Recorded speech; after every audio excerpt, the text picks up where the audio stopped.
satisfaction that I get out of surfski is the fact that I get to do what I love for my job. And I'm very fortunate in the way that I get to travel to many beautiful places around the world and do something that I'm passionate for work, and I think I'm very fortunate for that.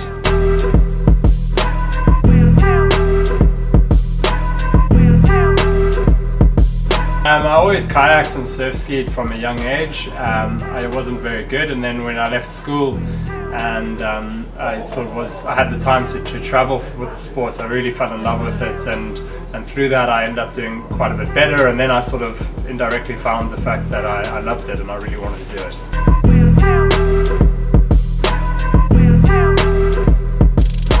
You know, I'm very competitive, so I feel good after I've succeeded in a race, whatever the result might have been. But it's kind of like a bit of a spur on, like, right, that's off the list, now what's next, you know, what's possible, so yeah.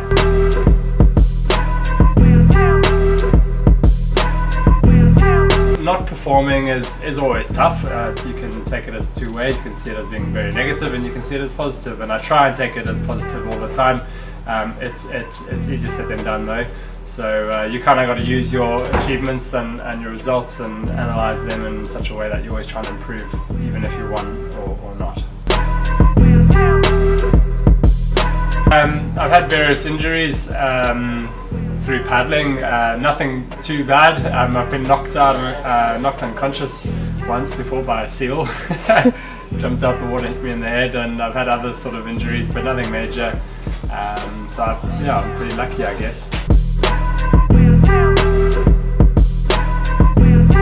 Lowest points, I don't know. I've had some really good races, and I have had expectation for bigger races, world champ level races where they haven't come together, and that does take a huge knock. So I try to forget about them. That's probably why I can't remember directly, but yeah, you've got to roll with the punches.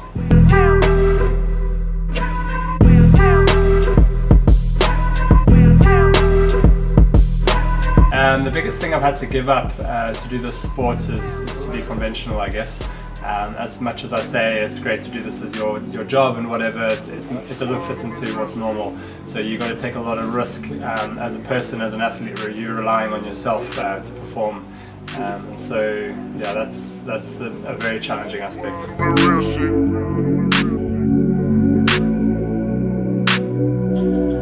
Biggest achievements, I've won world championships, I've won Molochais and all that kind of stuff, and I guess those would all add up. I kind of feel like my next world champs would be like my greatest achievements, and everything else is still there, but I don't know if I really hit that yet.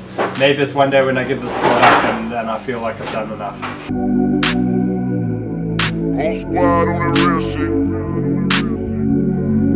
Biggest motivator? I have a few. I love Mo Farah. I think he's pretty cool. But it's people through sacrifice and through you know, tough situations who strive to be their best and achieve, and again, it's not a result all the time.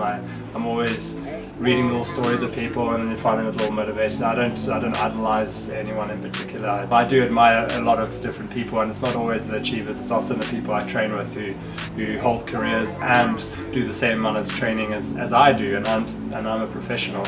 I admire that tremendously.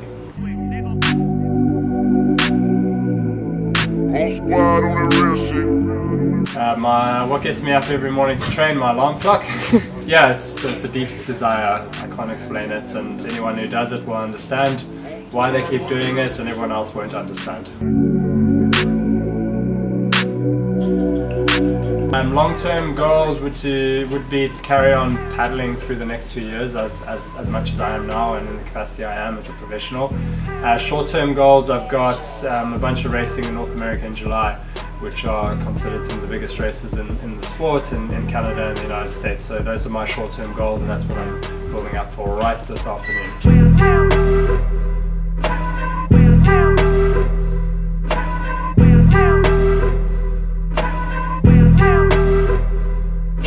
A little bit of advice for a kayaker or surfski paddler or anyone, I guess. My little bit of advice is just consistency.